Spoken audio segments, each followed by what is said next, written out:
Hey fam, this is one of my quick videos. This is one of my discussion videos. It's something that I mostly want to get the opinion of the people on. And it's the economic raping of the black community. Um, I hear a lot of different arguments on this topic. We have the black leaders, their arguments. We have the people themselves, our arguments. Um, I'm going to give you my point of view, and I will be reading to see some of your point of views in the bottom. But, hold on, let me get a sip of my morning drink. I'm in In my opinion, the black economy has, on one side, systematic supremacy, which works on constantly keeping us poor, making sure that we stay below a certain poverty line,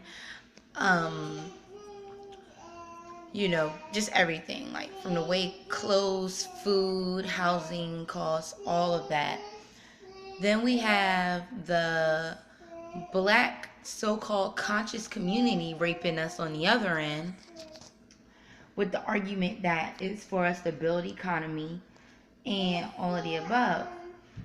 And me personally, I don't see how it works out. I'm a person that believes that if you really care about your people, you're going to try to make sure that this knowledge and that the offering of the knowledge is equally distributed to the people as much as possible. I understand that, a lot of people can't afford to be out here, doing work for free. Like, a lot of these men are traveling, they have families. This being, a teacher or a leader is their full-time job. This is how they're feeding themselves and their families. But at the same time, is it at cost at now being another factor to your own people raping them? Like right now, I'm constantly between New York and Baltimore. And here in Baltimore, the average family cannot afford $25 worth of groceries on a regular, consistent basis. Okay? Now, keep that in mind. You have certain leaders that's going to come out and they're going to do lectures or conferences, and they're charging 20 in advance and 25 at the door in a place where people cannot even afford $20 to $25 worth of groceries. Okay? To me, that's raping your community. To me, that's not fair. To me, that's not just.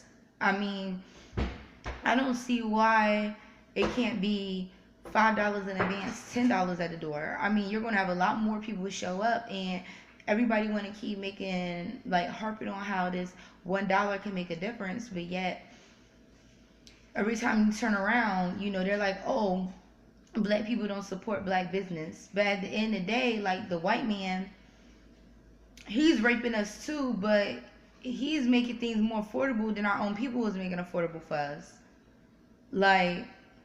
You can get a fucking Jordan hoodie, depending on where you at, from between,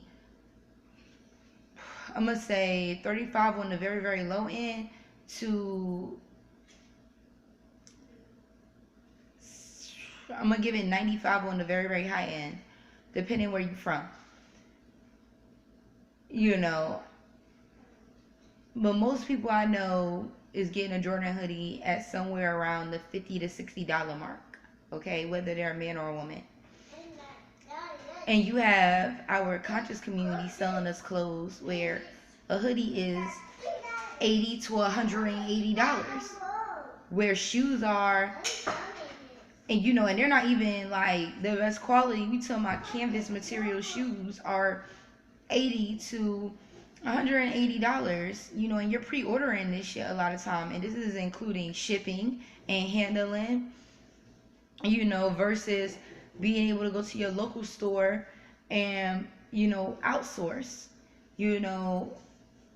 Like I said, at the same time, I understand as a community that we cannot afford to do things for free. Like, we have beautiful sisters who are making soaps and cosmetics, and we have beautiful sisters who are making clothes, and brothers who are making clothing options, toothpaste, dishware. I mean, basically, our community is making everything, to be honest. And the only reason why we're not flourishing economically is because it's like people are not understanding that on both sides we got our community being raped, expeditiously by the white man, the Korean man, the Middle Eastern man, the Eastern Indian man, and then we have our own so-called black community raping us as well.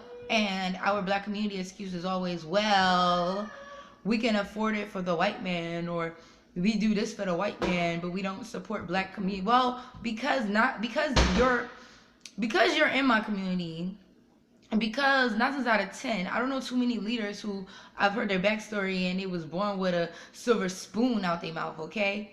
Like, y'all all started at the bottom with us, and it's like, we expect y'all to understand, what we can afford and what we can't afford. Like, there's a lot of single fathers, single mothers, single families, struggling. A lot of people are working poor and can't even qualify for things like welfare. So then you have a lot of people who are on welfare, and we do have the stereotype of people being on welfare and balling, but like, a lot of people are on welfare and just making it by with welfare. Like, they're not buying extra trills. Like, they're not getting fucking Jordans and all that. They're literally getting the bare minimum and trying to make it work.